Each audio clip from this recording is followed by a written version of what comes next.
जम्मू कश्मीर के माननीय निवासी और 3 बार से आप केंद्रीय मंत्री का दायित्व निभा रहे हैं। हिमाचल प्रदेश चुनाव के आप पर्यवेक्षक इस नाते आपका दायित्व रहा। आप प्रेस को संबोधित करेंगे और हमारे मध्य माननीय पूर्व मुख्यमंत्री श्री जयराम ठाकुर जी, पूर्व में केंद्रीय मंत्री श्री अनुराग ठाकुर जी, हमारे यहाँ के शिमला के लोकप्रिय सांसद भाई सुरेश कश्यप जी, आदरणीय जो हमारे चुनाव के हिमाचल प्रदेश के और प्रभारी डॉक्टर राजीव भारद्वाज जी, माननीय सांसद भी हैं, माननीय सांसद हर्ष महाजन जी, आप सब इस प्रेस में मौजूद हैं। मैं सीधा और माननीय जितेंद्र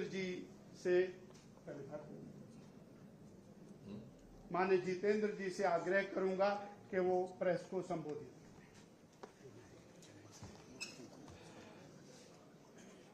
धन्यवाद डॉक्टर साहब।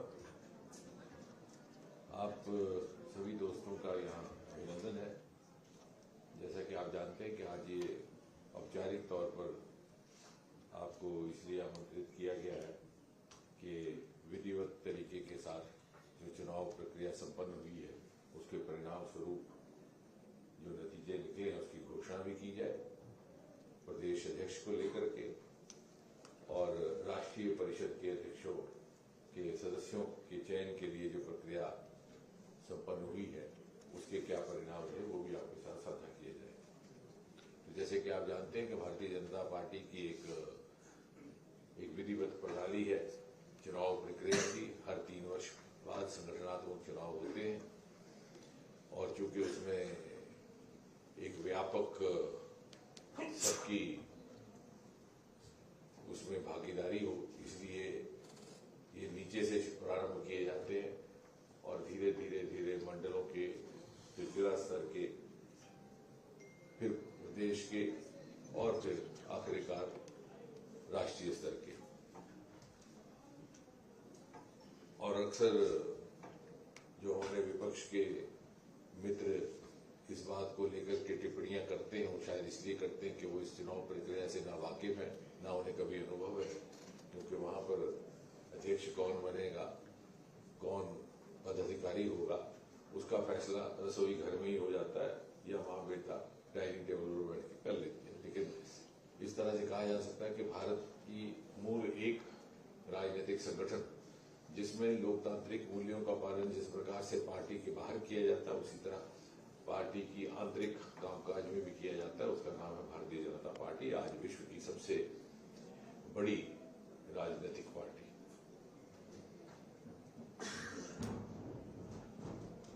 इससे पहले कि आपको भी कोई अपनी बात रखनी हो, मैं औपचारिक तौर पर यह घोषणा करूंगा कि प्रदेश अध्यक्ष के लिए जो चुनाव प्रक्रिया हुई उसके नतीजे केंद्र नेतृत्व के समक्ष रखे गए और उनके भी संज्ञान से, राष्ट्रीय अध्यक्ष जेपी नड्डा जी के संज्ञान से, राष्ट्रीय महामंत्री संतोष जी के संज्ञान से मुझे ये जिम्मेवारी दी गई कि मैं यहाँ आकर के इन प्रक्रिया और इस प्रणाली का जो भी निष्कर्ष निकले उनका अध्ययन करके आपके सामने उसके नतीजे रखूं। तो उसके तहत मुझे खुशी है ये आपके सामने घोषणा करते हुए कि एक बार पुनः डॉक्टर राजीव बिंदल को हिमाचल प्रदेश का प्रदेश अध्यक्ष चुना गया है। बहुत ज्यादा उत्साह और एक्साइटमेंट और तारीफ सुनने को नहीं मिली क्योंकि आप लोगों ने पहले अखबार में छाप दिया। अब that is the hazard, nobody can.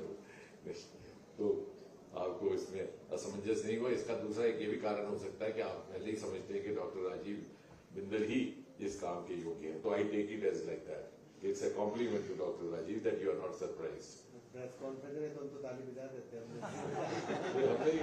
इनको भी कोई सरप्राइज नहीं हुआ, मगर I take it other way, not that you already knew but because you were so confident that he alone is the one who they would figure out। इसके अतिरिक्त चूंकि प्रक्रिया जारी है, राष्ट्रीय स्तर पर भी चुनाव होने हैं, उसमें भी भागीदारी देश भर से कार्यकर्ताओं की रहती है। तो राष्ट्रीय परिषद के लिए जो हमारे सदस्य प्रदेश हिमाचल प्रदेश से मनोनीत हुए हैं, उनके नाम भी मैं आपके समक्ष रखना चाहूंगा।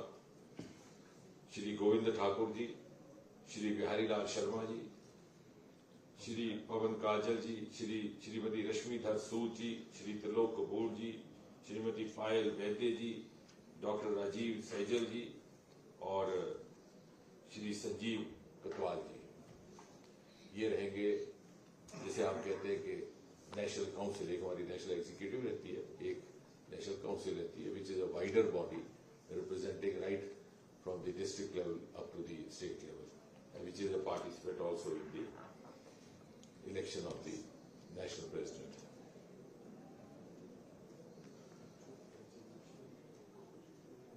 हाँ, मैंने वो इसलिए नहीं कहा क्योंकि मुझे लगा, लेकिन ठीक किया, डॉक्टर साहब ने याद कराया कि हमारे एक्स ऑफिशियो मेंबर रहते हैं by virtue of being members of parliament. So all the members of parliament are always part of the national council. और इसी तरह हमारे LOP लीडर ऑफ ऑपोजिशन, वो भी सामान्य तौर पर, स्वाभाविक तौर पर एक्स ऑफिशियो कैपेसिटी में इसके मेंबर रहेंगे। हाँ, तो आगे मुझे लगता है आज केवल इतनी बात करने का एजेंडा था, ना मालूम आप घर से क्या एजेंडा लेकर आए।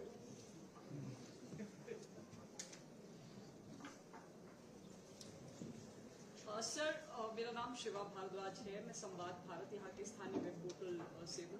मेरा सवाल आपसे ये है कि भाजपा आंतरिक लोकतंत्र की बात करती है, लेकिन भाजपा का क्रिटिसिज्म हमेशा इस बात को लेकर होता है कि भाजपा में वन मैन शो है। भाजपा के कार्यकर्ता और नेता भी दबे सुर में ये तो जरूर कहते हैं कि प्रधानमंत्री मोदी और अमित शाह जो डिसाइड करते हैं वही होता है। तो फिर जब नामांकन एक ही व्यक्ति ने भरना है तो आंतरिक लोकतंत्र का औचित्य क्या है? तो आप मुझे बता सकती हैं कि अगला राष्ट्रीय अध्यक्ष कौन होगा भारतीय जनता पार्टी का? आप इतनी जानकार हैं तो हमारी जानकारी बढ़ाइए। Who do you think will be next national president of BJP? Sir, सवाल इसी आंतरिक लोकतंत्र से है। यही है, यही आंतरिक लोकतंत्र है कि कोई कह नहीं सकता कौन अगला होगा, और यही मूलतः प्रजातंत्र का मूल भाव है। कोई भी मां किसी भी परिप्रेक्ष्य से आती हो, जब वो बच्चे को जन्म दे तो ये ख्वाब देख सके कि मेरा बच्चा बड़े से बड़े पद तक आसीन हो सकता है। मोदी जी चाय बेचते बेचते प्रधानमंत्री बन सकते, और रामनाथ कोविंद हमारे उम्मीदवार रहे, कच्चे मकान से निकल करके आए थे। लेकिन कांग्रेस पार्टी का कौन आगे अध्यक्ष होगा तो आपको पता ही है, समाजवादी पार्टी का कौन होगा वो भी पता है। So you have president for life and there is succession. तो अगर इसके बावजूद भी मुझे नहीं समझ आता कि अगर अंतर दिख रहा है तो लोकतंत्र का भाव क्या है। और maybe we are so used to the feudal mindset that we think that is right, और चूंकि ये एक नया चलन है उसके साथ हमें समझने में, और अगर किसी एक नाम पर समन्वय बनता है तो वो भी पार्टी के भीतर जो हमारा समन्वय है विचारधारा के तौर पर, वो उसका प्रतीक समझा जाना चाहिए। अगर आप कांग्रेस पार्टी को देखेंगे तो वहां तो चाहे वो सत्ता में हो कि सत्ता से बाहर हो, हर किसी दूसरे से झगड़ा चलता रहता है। यहां ऐसा नहीं होता, because whatever else be the individual differences, there is a common cord of ideology binding us. Sir, मेरा नाम संगीता खुराना है, न्यूज 9 से हूँ। सबसे पहले सर आपको मुबारकबाद। सर, भाजपा प्रदेश अध्यक्ष का जो अभी चुनाव हुआ है, क्या इसमें महिला प्रदेश अध्यक्ष के रूप में कोई महिला नहीं मिली आपको? नहीं, मुझे नहीं मिली, जो दिए है वो लिए। मैं फिर से कह रहा हूँ, the problem is not with me, the problem is the mindset. You are still carrying the feudal mindset which has been imparted to you by a protracted half a century dominance of the Congress party. So you think that is norm. That is not the norm. ये नाम मैंने नहीं दिया, ये नड्डा जी ने दिया, मोदी जी ने दिया, ये कार्यकर्ता ने दिया। सर, तो महिला का, हाँ, तो महिला का आएगा तो कल महिला होगी, किसी का भी आ सकता है। कल आप भारतीय जनता पार्टी में शामिल हो जाए, हो सकता आप ही कहा जाए। यही तो खूबसूरती है Bharatiya Janata party. It's a party of opportunities and that is the sense of democracy. Apart from this that's regarding your ministry. We have seen rain fury in Himachal Pradesh. It's underway still. How are you looking forward to strengthen the forecasting system in this region? We are pending files from the IMD. नहीं, as far as the rain fury and its impact is concerned, I'm sure Shri Jairam ji just assessed he would give you some view about that, the review. But as far as my department is concerned, as far as forecasting, you're right. One of the oldest IMD centers is in Shimla. So even in the British times, soon after Calcutta, we moved over to Shimla, then moved over to Pune, and much later to Delhi. But having said that, we have in place a very robust forecast system, and we are in the process of improving it also. Now the issue is that sometimes it's not the disaster forecast which is lacking. Sometimes it is the management, because the extent of damage is so much and so sudden that it is difficult to cope up with it. Our forecasting system has improved to a very great extent. Even, in fact, in cities which are known for heavy monsoon, like for Mumbai and Chennai, we have an even more efficient forecast system. Now we even have, we have in 3 phases, for example, long range, which is weekly, short range, which is maybe 24 hours, 48, and another new component called now, which is for 3 hours. तो मुंबई में तो ऐसा है कि वो छतरी लेने का फैसला करते हैं व्हाट्सएप अपना देख के बारिश होने वाली है कि नहीं होने वाली है, सो एफिशिएंट नाउ. लेकिन क्या होता है कि समटाइम्स क्लाउड बर्स्ट जो है उसका फोरकास्ट थोड़ा सा दिक्कत आती है, बिकॉज दैट हैपन सडनली, और उसका मैग्नीट्यूड कई बार मैनेजमेंट में प्रॉब्लम आती है. Sir, I am Saurabh from Indian Express. My question is for Jairam Thakur ji and Anurag Thakur ji. I just want to ask you, both of you endorse the name of Mr. Rajiv Bindal. So what qualities you have seen in him, and why you only recommended his name? In the last 2.5 years, he is the what are the qualities जिनको आपने देख के इनका नाम जो है प्रेषित किया? Please. इसमें ऑफ कोर्स इससे पहले के जयराम जी और अनुराग जी बोले, ये बात कहीं मन में ना आए कि केवल जयराम जी और अनुराग जी के कहने पर इनका चयन हुआ है. अलामा इकबाल का वो शेर है कि क्या है वो, जमहूरियत वो तर्ज़े हुकूमत है कि जिसमें बंदों को गिना जाता है, तोला नहीं जाता. If Jairam ji alone had suggested his name and others had not, he would not have been there. So also wrong. So please get this out of your mind. आपके अंदर फिर से वो फ्यूडल वो चीज आ रही है कांग्रेस वाली कि जयराम जी चूंकि हमारे बड़े नेता थे, इन्होंने कहा होता इसलिए हुआ. ये है, they were one of the proposals. Their vote is only single vote, not more than. Having said that, आप बताएं अनुराग जी और जयराम जी.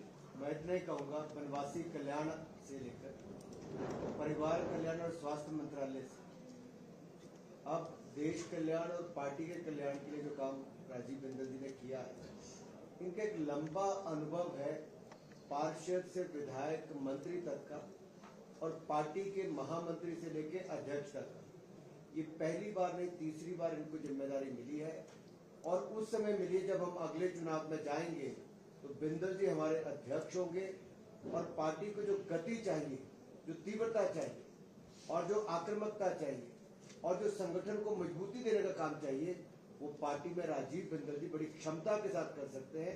इसलिए सबको मिल के ये लगा, नीचे से आवाज थी कि जो व्यक्ति थकता नहीं, रुकता नहीं है, 24 घंटे जिसके चेहरे पर वही तेज रहता है और कदम भी उतने तेज ही चलते हैं, वो राजीव बिंदल ही चाहिए.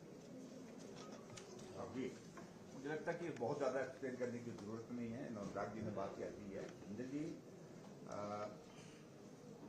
एक तो वैचारिक दृष्टि से बहुत स्पष्ट हैं संगठन के बारे में, और दूसरी बात इनका कंट्रीब्यूशन पार्टी संगठन में बहुत बड़ा है, और आज से नहीं वर्षों से है. और आज के परिप्रेक्ष्य में इनको अध्यक्ष बनाने का दायित्व तो पार्टी के नेतृत्व ने, पार्टी के कार्यकर्ताओं ने, सब लोगों ने मिलकर के किया है. इस बात को लेकर डॉक्टर जितेंद्र जी ने बड़ा स्पष्ट कर दिया कि it's not only me and Anurag Thakur people who decided to be the next party president. Party president के लिए प्रक्रिया के दौर में से आए, एक कंसल्टेशन, डिस्कशन, उसके बाद उस प्रोसेस में आगे बढ़े, और जिसमें पार्टी के नेतृत्व ने सब चीजों को ध्यान में रखते हुए अनुभव और अनुभव के साथ साथ में पार्टी में काम करने की क्षमता, समय देने की जो स्थिति, इन सारी चीजों का आकलन के बाद पार्टी ने फैसला किया है। और हमें इस बात की खुशी है कि पार्टी के अध्यक्ष रहते हुए हिमाचल प्रदेश में जब लोकसभा का चुनाव हुआ, हम चारों सीटों में कांग्रेस की सरकार होने के बावजूद भी जीते हैं, बहुत बड़े बहुमत के साथ जीते हैं। और आने वाले समय में जो विधानसभा का चुनाव होगा, जब होगा, मुझे मालूम नहीं कब होगा, जल्दी होगा क्या?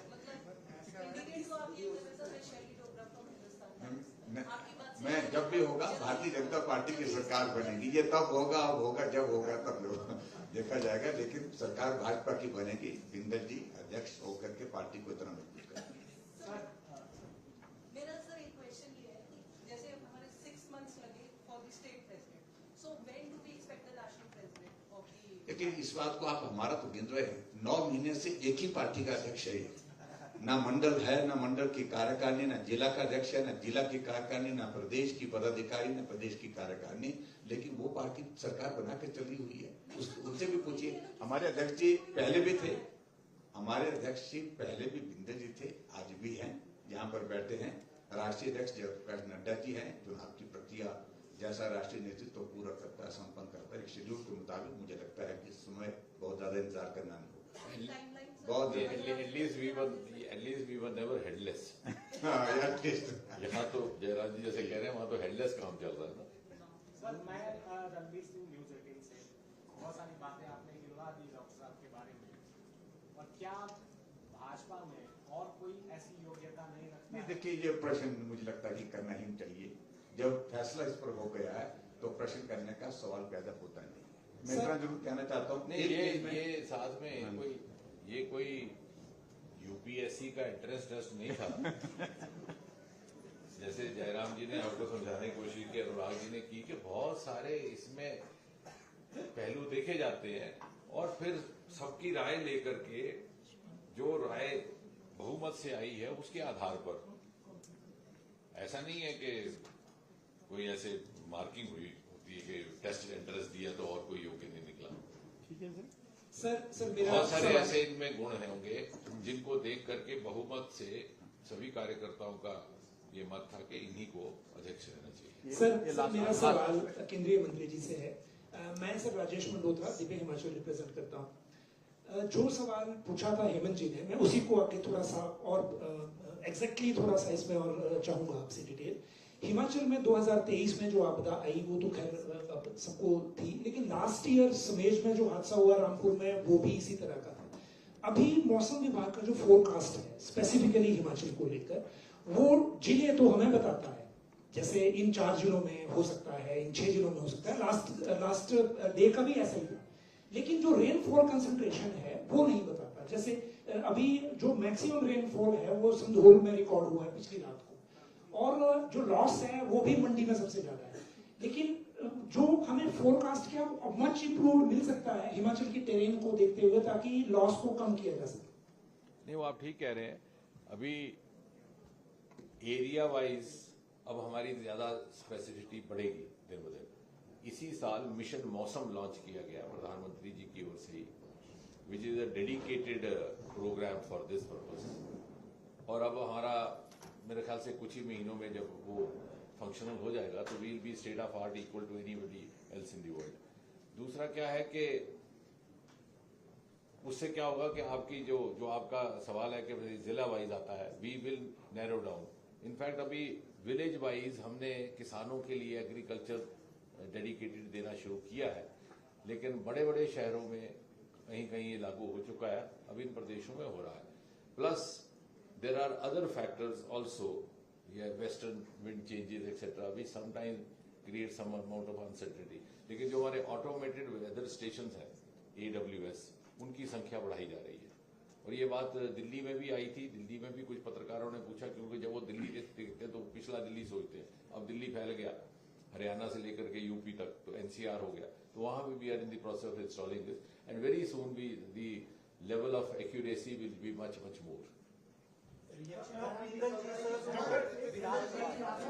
जितेंद्र जी आपके राज्य से जुड़ा हुआ एक सवाल है। हालांकि आपकी टीम पहले मना कर चुकी है कि कोई दूसरा सवाल नहीं होगा। सवाल जरूरी इसलिए है, ऑपरेशन सिंदूर जब हुआ पहलगाम